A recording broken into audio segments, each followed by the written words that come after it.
जन्मेजय का सर्पमेघ यज्ञ। एक बार राजा परीक्षित किसी तपस्वी का अपमान कर देते हैं। ऋषिवर क्रोधित हो उन्हें सर्पदंश से मृत्यु का श्राप दे देते हैं। बहुत सावधानियां रखने के बावजूद ऋषि वाणी अनुसार एक दिन फूलों की टोकरी में कीड़े के रूप में छुपे तक्षक नाग के काटने से परीक्षित की मृत्यु हो जाती है। जब राजा परीक्षित के पुत्र जन्मेजय पांडव वंश के आखिरी राजा को पता चलता है कि सांपों के राजा तक्षक नाग के काटने से उनके पिता की मृत्यु हुई है, तो वे प्रतिशोध लेने का निश्चय करते हुए जन्मेजय सर्पमेघ यज्ञ का आह्वान करते हैं, जिससे समस्त पृथ्वी के सांप एक के बाद एक हवन कुंड में आ गिरने लगते हैं। सर्प जाति का अस्तित्व खतरे में पड़ता है। देख तक्षक नाग सूर्यदेव के रथ में जा लिपटता है।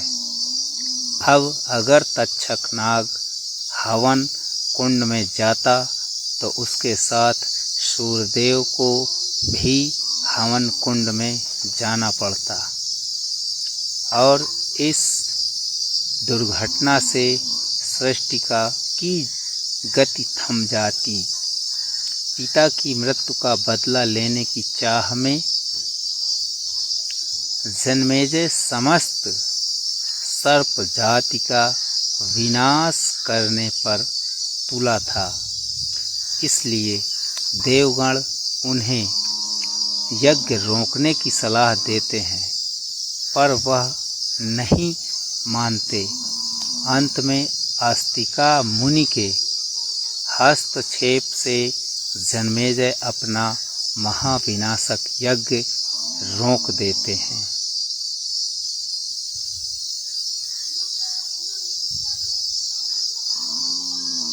कहानी का सार: बुरे कर्म का बुरा फल मिलना अटल है।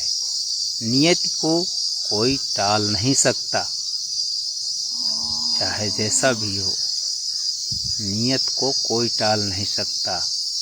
दूसरी कहानी: धृतराष्ट्र का पुत्र मोह। धृतराष्ट्र का पुत्र मोह।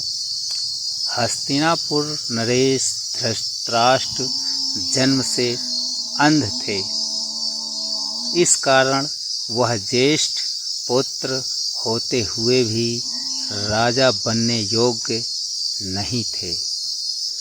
परंतु राजा पांडु एक गंभीर बीमारी का शिकार हो जाने के वजह से वन प्रस्थान कर गए थे और एक राज्य का सिंहासन रिक्त नहीं रखा जा सकता था। इसलिए धृतराष्ट्र को पांडु का प्रतिनिधि राजा बनाया गया था।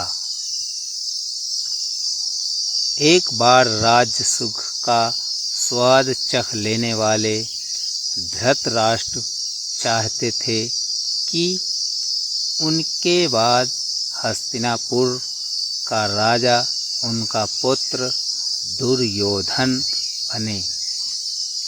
इसी लालसा में उन्होंने न्याय और अन्याय में तर्क करना छोड़ दिया और अपने पुत्र की हर एक ज्यादती को वह अनदेखा करके पांडु पुत्रों से पग पग पर अन्याय करते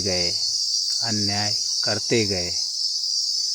दुर्योधन ने भी पांडवों के लिए अपने हृदय में घृणा सी पाल रखी थी। भीम को जहर देकर नदी में डुबोना, लाक्षागृह में आग लगाकर पांडु पुत्रों और कुंती को जिंदा जला देने का षड्यंत्र।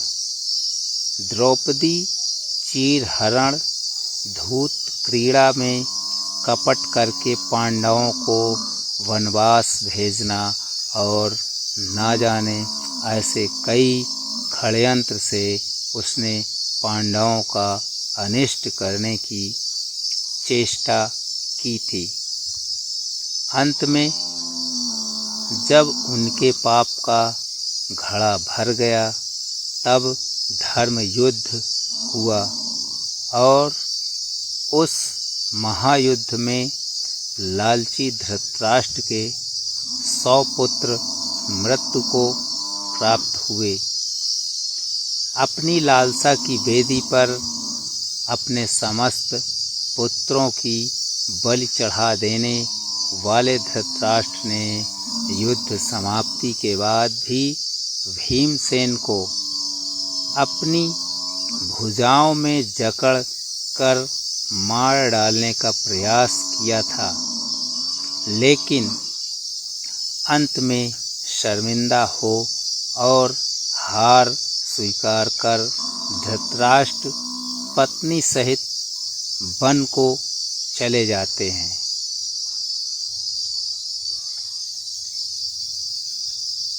इस कहानी का शीर्षक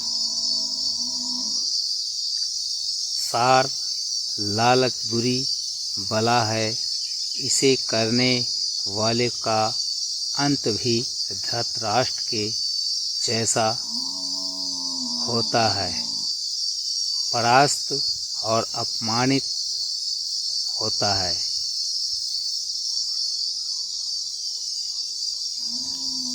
रिलेटेड धरती फट रही।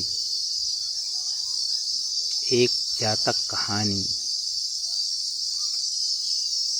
Srinath motivational story channel like करें, सब्सक्राइब करें, शेयर करें। धन्यवाद।